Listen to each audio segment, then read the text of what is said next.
Gonzaga Nation SI, one of the best days of the year. That's right, Selection Sunday. The bracket was just revealed, and not a ton of surprises. Even though I think if you followed things closely for Gonzaga throughout the year and saw how they were trending, you don't think there were a ton of surprises simply because, yes, Gonzaga, the Bulldogs, back to back years as the number one overall seed. Think about that for a second. West Coast Conference school in the mid 90s, had never been to the NCAA tournament. First appearance in 95. They had a couple great seasons late in the 90s, but didn't quite get it done, led to some heartbreak. They break through, they make the NCAA tournament, take a 99 West Coast Conference title to jumpstart what is now 23 straight years in the NCAA tournament. That first year, 99, terrific team: Matt Santangelo, Richie Fromm, Casey Calvary, Mike Nelson. The list goes on and on. Casey Calvary's tip in against Florida before they lose in the Elite Eight. After all those years, who would have thought you would be sitting looking at a Gonzaga team that is truly one of the elite programs in the country? Back-to-back seasons as the number one overall seed, as I mentioned. So let's take a quick look at Gonzaga as that one seed, the number one seed in the West, playing Georgia State. Georgia State Bulldogs out of Atlanta. They won their league. They won their league title, setting up the 1 versus 16 game. We will break down this matchup a little bit more in depth in the coming days on Gonzaga Nation SI. I just wanted to quickly kind of go through the West bracket for Gonzaga, take a look at what we're seeing, what matchups are out there, which ones are interesting to me. But Gonzaga's got a difficult bracket. If you look at all of the four one seeds, and the one seeds being Gonzaga, Baylor, Arizona, and why am I drawing a blank all of a sudden on that last one seed?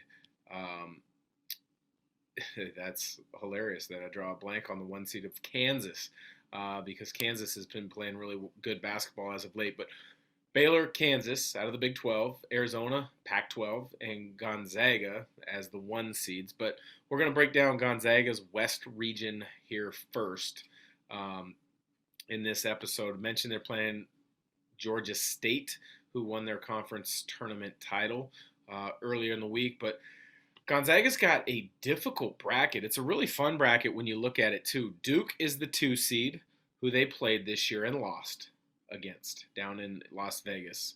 Mark Williams presented a really difficult challenge for Drew Timme on the interior. Chet Holmgren struggled a little bit. He wasn't doing Chet Holmgren-like things just yet. And so Duke ended up winning that game. Texas Tech, who Gonzaga played earlier this season down in Phoenix, is the 3 seed in this bracket. Texas Tech has the number 1 ranked defense per KenPom Analytics in the country. So they are in this bracket. Alabama, who Gonzaga lost to in the Battle in Seattle game in Seattle in December, they are in this bracket, and a lot of people are going to say they kind of limped in. I disagree with that. They're 19-13 on the season, so they didn't play they played a ton of games. They lost a lot of games.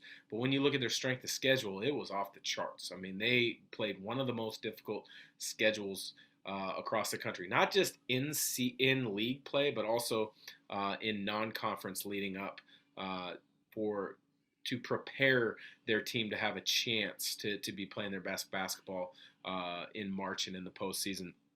Other teams that kind of catch your eye really quick in the West bracket: Arkansas, led by Eric Musselman. He's done a tremendous job at Arkansas in only a few years now.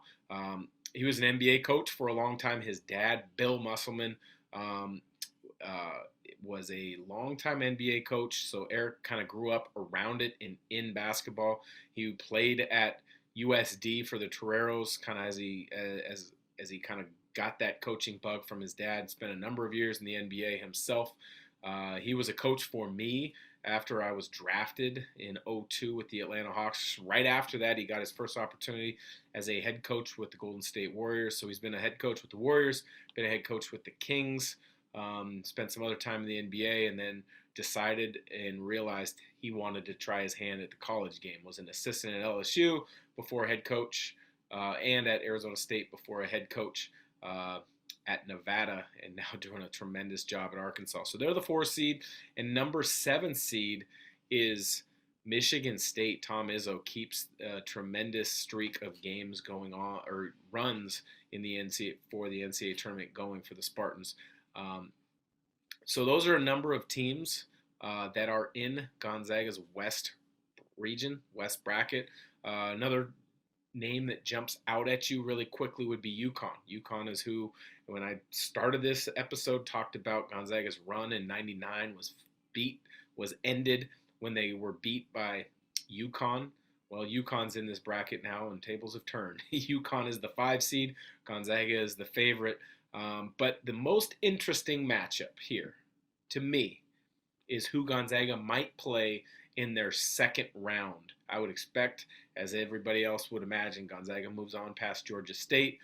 Only one time in the history of the NCAA tournament has a 16 seed beaten a 1, and that was UMBC a few years ago against Virginia. I don't see Georgia State knocking off Gonzaga.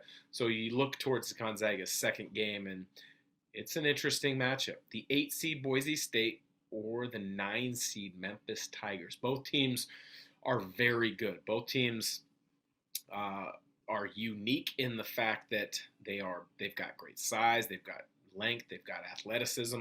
We'll start first with Memphis. Memphis out of the American Conference. To some people may have had a disappointing season, but they have earned their way into the NCAA tournament because they've been playing really good basketball as of late. Amani Bates was the headliner early, a very skilled, talented freshman, but who he kind of had some issues in getting acclimated and kind of putting his stamp on the college game. He's taken a step away from the team, and I hate to say when a player steps away, the team kind of takes off. But that's kind of what they've done in Memphis. Jalen Duran, a really talented freshman in his own right, has really stepped in and led the charge, coached by Penny Hardaway. Memphis has played really good basketball the last 5-6 weeks or so. But they'll be facing a Boise State team, Mountain West champs, Mountain West tournament champs, the 8 seed Boise State Broncos. And anybody that has followed Gonzaga basketball for quite some time knows that head coach of Boise State, Leon Rice, used to be a Gonzaga assistant to Coach Mark Few. They are great friends. They won't schedule each other during a regular season because Coach Few doesn't like to play his friends in scheduled games. If it happens in a tournament setting, so be it. But that will be an interesting matchup if it happens, because Boise State, one of the best defensive teams in all the country, as far as really driving teams' field goal percentage down. They're great on the glass, and they also slow the pace down. So I would liken them to a team very similar to St. Mary's, but maybe with a little bit more length and athleticism. But as far as pace of play, how they want to play, I would really consider them similar to St. Mary's. So there you have it. A little bit of a breakdown of the West region. We will go deeper on Gonzaga's first round matchup with Georgia State to be released on Monday, but it's shaping up to be a great NCAA tournament. The other beautiful part of that is the games are in Portland, and that will allow many Gonzaga fans to make the trek to the Moda Center. I call it the Rose Garden, so if you hear me say the Rose Garden, it's because I grew up in the Portland area. That has always been the Rose Garden to me. So exciting day, Selection Sunday. Brackets were released. This has been a breakdown of the West region for Gonzaga Nation SI.